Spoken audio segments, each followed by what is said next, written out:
Hello అండి, ఇంత దారుణమా? మరీ చాలా దారుణం అండి. ఏంటి అనుకున్నారా?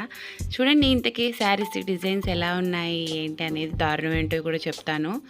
And A colour A design బాగుంది, కలర్ కాంబినేషన్ కరెక్ట్గా వేసానా వేయలేదా, మీకు ఎలా అనిపించింది అనేది ప్లీజ్ ఒక కామెంట్ అయితే చేయరు.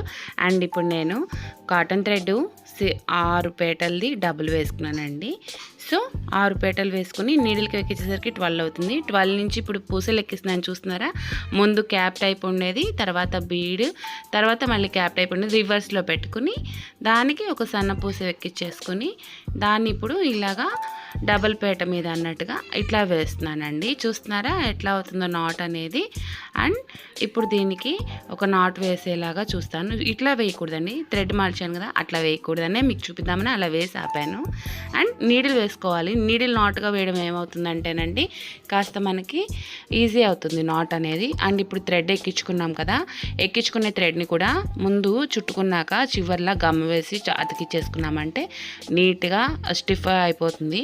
అండ్ ఇప్పుడు నాట్ వేసేటప్పుడు ఒక నాట్ వేసుకున్నాం కదా, అప్పుడు దారం ఎక్కించుకున్నాక కొద్దిగా లూజ్గా టైట్ చేయాలి. లైట్గా లూజ్గా టైట్ చేసి అప్పుడు మనము దాన్ని థ్రెడ్ ముందుకు లాగేసేసుకున్నాక అప్పుడు మిగిలిన నాట్ వేయాలి. అప్పుడు ఇట్లా పట్టుకుని ఇట్లాగా కాటన్ థ్రెడ్తో ఇట్లా మొత్తం దారంతో కట్టేసేసుకోవడమేనండి.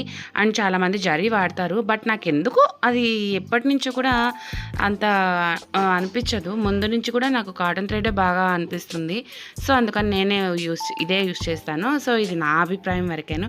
ఇంతకీ దారుణం ఏంటో తెలుసా అండి, ఇప్పుడు నేను శారీ కుచ్చులు వేసే టైంకి అక్కడ కళ్యాణం జరుగుతుంది కూడా, పెళ్లి కూతురు శారీస్ అండి ఇవి.